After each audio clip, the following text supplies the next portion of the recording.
मैं भारी संकट में पड़ गई हूँ। मैंने 2 शादी की। पहले पति से 5 साल पहले तलाक ले ली।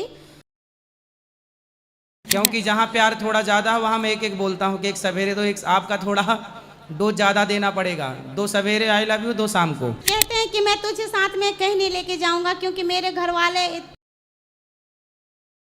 आपके चरणों में कोटि कोटि प्रणाम। खुश रहिए।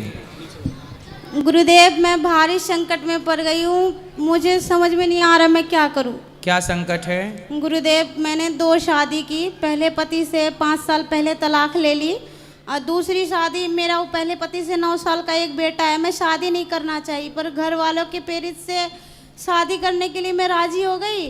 और जिस लड़के से शादी होने वाली थी उसने शादी से मना कर दिया, तो उसके परिवार वाले ने उसके छोटे भाई से शादी करवा दी मेरी। और अब शादी के बाद 4-5 महीने रखा सही से, अब बच्चे की जिम्मेदारी लेने से मना कर रहा है। तो आपका बच्चा जो था वो पहले वाले का था? जी, पहले वाले का था। और अभी बच्चे के कारण मैंने बच्चे को अपने उसके दादा दादी की निगरानी में कानूनी दौर से दिया है, पर अपने बच्चे से वादा किया कि बेटा मैं तुम्हें 1 साल में ले जाऊंगा अपने साथ, तब तक तू दादा दादी के साथ पढ़ाई कर ले वरना तेरा भविष्य खराब हो जाएगा। इसलिए मैंने वहाँ तो आपके जो पहले पति हैं वो कहाँ चले गए? उनकी दिमाग की स्थिति खराब है, वो काफ़ी मेंटल है। रांची में इलाज होती है उसके हॉस्पिटल में। तो मेंटल हैं कितने? शादी के पहले से मेंटल हैं कि बाद से? शादी के पहले से मेंटल थे, लेकिन दवाई इंजेक्शन द्वारा मेरी शादी करवा दिया था, बताया नहीं था। लेकिन बाद में हमको रखना नहीं चाहा, काफ़ी टॉर्चर किया। तो फिर उनके गांव वाले, उनके परिवार वाले नहीं तो बोला कि मेंटल हैं, अभी हैं, जीवित हैं? जी, जीवित हैं। कितने साल आपके साथ रहे? 4 साल रही थी साथ में पहले पति से? जी, साथ में क्या मतलब 6 महीना रुकती थी, फिर 6 महीना कहीं और जा के छुपा छुपा के रखते थे हमको, क्योंकि काफ़ी मारपीट करते थे। कौन मेंटल? तो हाँ। मेंटल था तो मार काहे कर, मारता क्यों?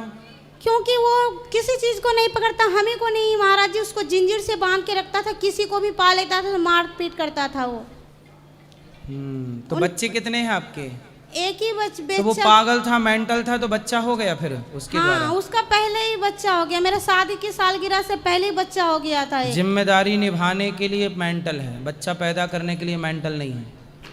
मेंटल था तो बच्चा कैसे हो गया, इस प्रश्न तो ये है। महाराज मूर्ख जी, था।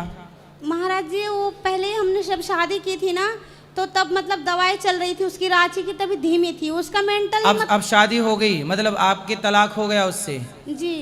अब दूसरा वाला कैसा है?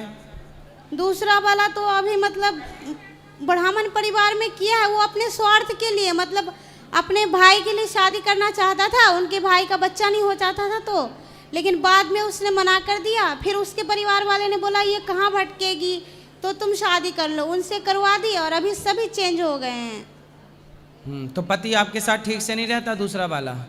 मतलब वो हमको रख रहा है अपने जिम्मेदारी से, वो मजबूर हो गया है। उनके घर वाले नहीं अपनाना चाह रहे हैं, तो वो मुझे घर लेके नहीं जाता।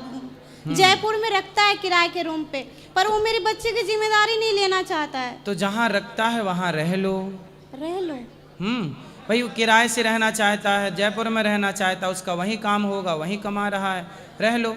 मेरा सवाल ये है ना महाराज जी कि मतलब मैं अपने बच्चे को छोड़ के दुखी हो रही हूँ ये सोच करके। कितना बड़ा बच्चा है आपका? 9 साल का बेटा है। तो कहीं मुझे किसी प्रकार का पाप ना लग जाए। मैं पाप क्यों लगेगा? बच्चे को आप दादाजी के पास छोड़ दो, अपने पिताजी के पास। हाँ। वो पढ़ाएंगे लिखाएंगे, उसको योग्य बनाएंगे, आप दोनों पति पत्नी रहो साथ में। बस मुझे इसी आप अपने पति को मोटिवेट कीजिएगा, समझाइएगा, धीरे धीरे वो आपके बच्चे को स्वीकार कर लेंगे। अभी शादी को कितना टाइम हुआ है? 1 साल हुआ है, लेकिन सभी चेंज हो गए हैं। घर वाले उनके बदल गए। पहले तो बहुत माना, पहले वृंदावन ले आया। कोई बात नहीं, आप अपने प्रेम में उनको अपने हिसाब से चलाइएगा और फिर वो आपके बच्चे को रख लेंगे। थोड़ा टाइम दीजिए और अब खुश रहिए, अब अदला बदली मत करिएगा। महाराज जी ऐसा नहीं करेंगे, बस मुझे पाप कर्म से अब डर लग रहा है कि अब मुझसे कोई पाप ना हो जाए। अब पाप क्या होगा, दूसरा ब्याह कर लिया, अब तीसरा ना करना बस। ठीक है? ठीक है महाराज। दूसरे को छोड़ के तुम तीसरे के संग चल पड़ो। नहीं महाराज जी, मेरे घर वाले ने प्रेरित किया शादी के लिए कि तू सारी जीवन ऐसे। अब जैसा है उसी के संग रहना है, बस यही है।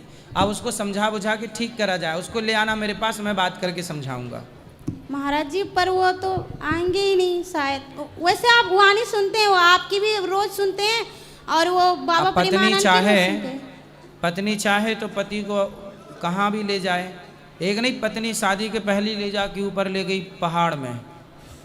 पत्नियां कहाँ नहीं ले जा सकती हैं? तुम वृंदावन नहीं ला सकती हो, वो पहाड़ में महाराज ले जी, गई। वो आते हैं पर वो मेरे साथ नहीं, कहते हैं कि मैं तुझे साथ में कहीं नहीं लेके जाऊंगा क्योंकि मेरे घर वाले तुम्हारे विरुद्ध है, इसीलिए। आप अपने पति को अपने प्रेम में फंसाओ। प्रेम करो और प्रेम के वश में पति पुरुष ना जो होता है ना, वो स्त्री के वश में होता है। बस स्त्री को वश में करना आना चाहिए। अब आपको वश में करना नहीं आता। अब देखो कितनी पड़ोसन लोग कितनी पतियों को फंसाए पड़ी हैं। कितने लोग फंसा नहीं लेती, उसके पति को उसने फंसाया, उसके पति को उसने फंसाया। तो ये सब फंसाने का आइडिया उनसे सीखो कि पति को कैसे फंसाना है। आप अपने अंडर में रखना। फिर महाराज जी कहते हैं स्त्री मेरे लिए धूल है, मैं उनकी तरफ नजर उठा के भी नहीं देखता। मेरे माता पिता मुझे जन्म दिए हैं, शरीर दिए हैं, मैं उनके खिलाफ नहीं जा सकता। तो माँ बाप के खिलाफ जाना क्यों है? आपका बच्चा आपके खिलाफ जाएगा, आप दुखी हो जाएंगे। तो आपका पति आपके माँ बाप के खिलाफ, मतलब अपने माता पिता के खिलाफ क्यों जाए? आप चाहती हो कि आपका पति अपने माँ बाप के खिलाफ चला जाए? नहीं महाराज जी, मतलब वो पहले अपने माँ बाप के खिलाफ, बातों में, परिवार वालों की बातों में ही हमसे शादी किया, अन्यथा वो हमसे शादी नहीं करता। और फिर वो अपने परिवार वालों के बातों में शादी करके अभी फिर परिवार वालों के बातों में मतलब मुझसे मतलब ऐसे अब आप पति के पीछे रहो, साथ में रहो, जहाँ जाए साथ में रहो। एक पल के लिए पति को साथ न छोड़ो और पति से खूब प्यार करो। दिन में 4 आई लव यू दो। खूब प्यार करो, आपके चक्कर में ही रहे और कहीं ना जाए। फिर देखना जहाँ चाहोगी वहाँ जाएगा। 2 आई लव यू सवेरे, 2 शाम के। क्योंकि जहाँ प्यार थोड़ा ज़्यादा वहाँ मैं एक बोलता हूँ कि एक सवेरे दो, एक आपका थोड़ा डोज ज़्यादा देना पड़ेगा। 2 सवेरे आई लव यू, 2 शाम को। फिर आपका पति आपको लेके वृंदावन भी आएगा, आपके आगे पीछे भी रहेगा। गुरुदेव क्या कहूँ आपसे? और आप मेरे से ना कहो, अपने पति से कहो आई लव यू।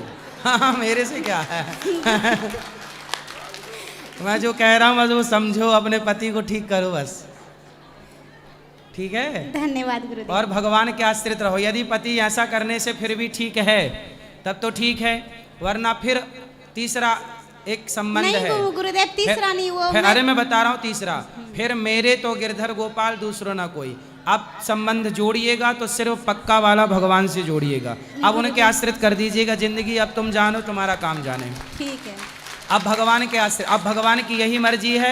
मेरे भाग्य में यही पति था, मेरी भाग्य में यही था। अब बस जो ईश्वर नचाएं, जैसे नचाएं, भगवान नाम का जाप करो, भगवान के आश्रित रहो और जैसे रखें प्रभु जी, अब वैसे रहो जी। ये जीवन समर्पित भगवान में बस। अब हंसाओ, रुलाओ, होंठों पे खुशी दो, गम दो, मर्जी आपकी। जी गुरुदेव। अब आश्रित भगवान की रहो। धन्यवाद।